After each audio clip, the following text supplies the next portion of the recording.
Hello, I can make a quick video on a Friday afternoon here after work tomorrow morning, but we'll just do something quickly that I can get out. So utilities at Camp Palestine. What did we do? How did we have lighting, um, phone, water, electricity, those types of things? Well, okay. So let's start with um, electricity right off. We didn't have electricity at Camp Palestine. So it's as simple as that. For lighting, we used Coleman lanterns. I'll put a picture up of a Coleman lantern. It's like a camp lantern. So maybe some of you are familiar. You have this vessel at the bottom that you put the Coleman fuel in, and then you have this pumping system, and then there's these little uh, lighting elements that you tie off at the top, and then you actually have to burn them to prepare them, right? And then once they're burned, and then you put the glass on, and then you light the lamp, and it puts out this really bright light. And yeah, that's how we lit things at Camp Palestine. That was our primary lighting system, was the Coleman lanterns. And then I think we also used some candles sometimes. Heating was wood burning stoves. So we had heating in the cabins and also in the main building. Okay, so that's lighting, heating, but no electricity. I did bring a generator when I moved to Camp Palestine in 1987 and built my I had our family had an 8 by 16 plywood shack. There were two models. There was the 12 by 8 sized shack, which was so basically that would be a 4 by 8 piece of plywood laying this way, and then two 4 by 8 pieces laying this way to make a total of a 12 by 8 shack. But the families, those were for the single people.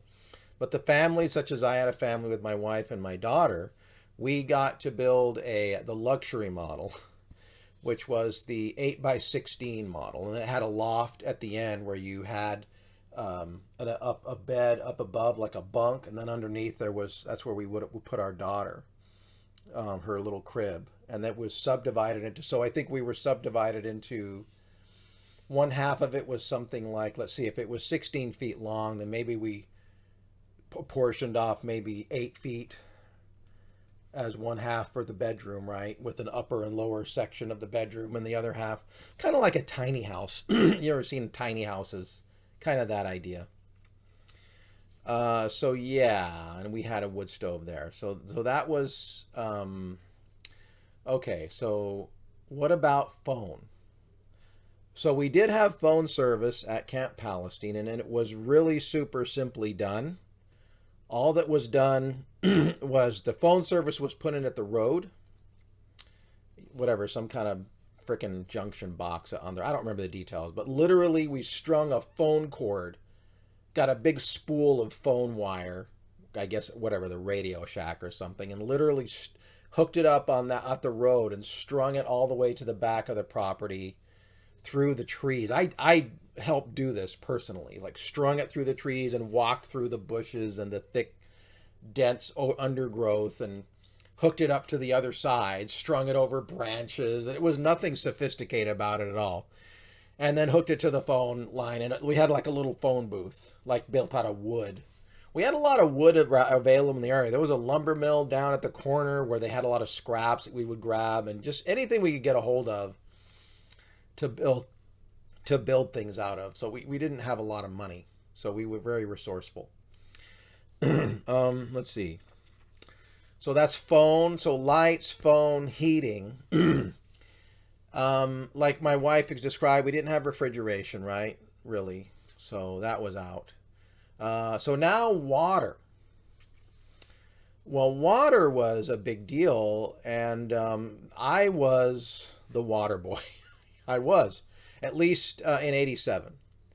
So when I was living in California, I had gotten a 1970 And it was not a Nissan. It was called a Datsun. This was back when Nissans were still called Datsuns, Datsuns. And I had a 1970 Datsun pickup that I got for $500. And I fixed it up, and it ran pretty well.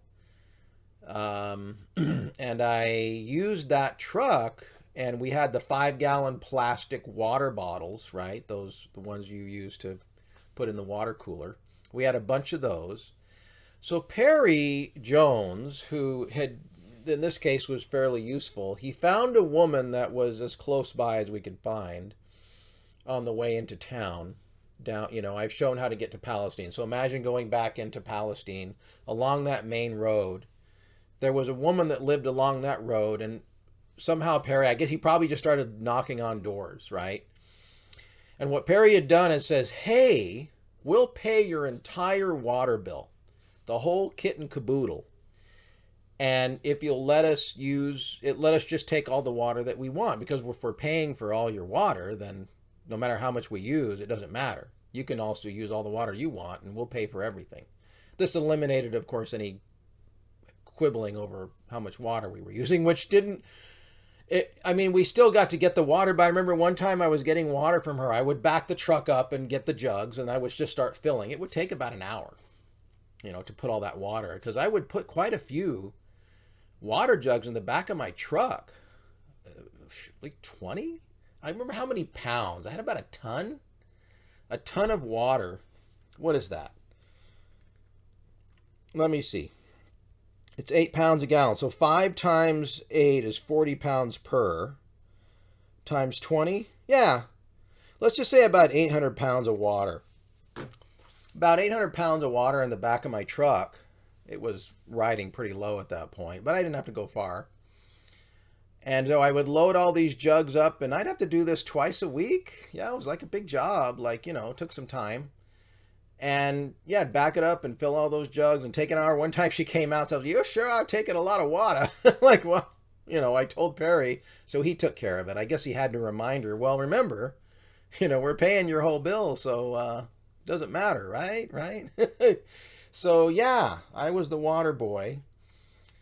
And we would just back the truck up and unload them next to the kitchen. Then people would come and get water as they needed it. So there was always plenty of water. We didn't want for water. And then later on, we got a big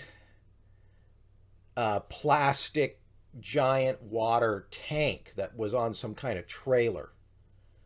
And then that was towed around somehow, and water was put in there.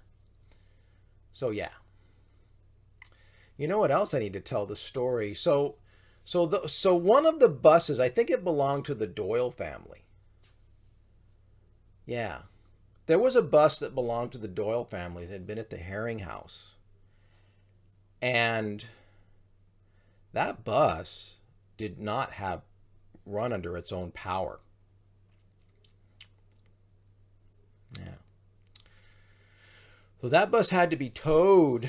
It was towed to Mexia somehow, but guess whose job it was with Raymond Friesen for him to drive the tractor, and I sat in the back in the bus and chained the bus to the tractor, and I drove that bus to Palestine from Mexia 70 miles at 10 miles an hour. That was me. 70 miles at 10 miles an hour. It took 7 hours to get to Camp Palestine from Mexia with an international tractor pulling this bus at 10 miles an hour. Yeah, that was a long trip. That was a boring day, let me tell you. We had a cat that was moving with us from Herring House to Mexia and then to Palestine. The cat was in the bus, and as I was driving down the road, all of a sudden the cat freaks out, runs out the door. I guess there was a hole, and was gone. I stopped. I told Raymond to stop, and I ran out and looked at it, but the cat was gone. You know how cats are. They totally freaked out, disappeared off into a field and somewhere between Mexia and Palestine, and never saw it again. And I felt really bad. Like, oh my God, the poor cat. I like cats. But I think it was one of the Joneses' cats. But yeah, I didn't know what to do. So yeah, let's see. Any other stories? Yeah, that's how we got our stuff at Camp Palestine. I told you. Oh, the only reason we were able to have the deluxe model 8x16 cabins is because you know, Vernon doesn't care about that. He's got a big bus. He doesn't care. Let everybody else have 8x12 shacks. But his mother Bonnie had said, Vernon, come on, let the families have a bigger cabin. So she interceded for it on our behalf, and we got to have the deluxe, an extra 4 feet instead of 8x12, 8x16. So thanks, Bonnie. That was very nice of you. Anyway, just a quick video, just to fill in some time while I work on the big one coming Sunday, hopefully. I don't know what I'm going to do yet. I'll figure it out. Till then.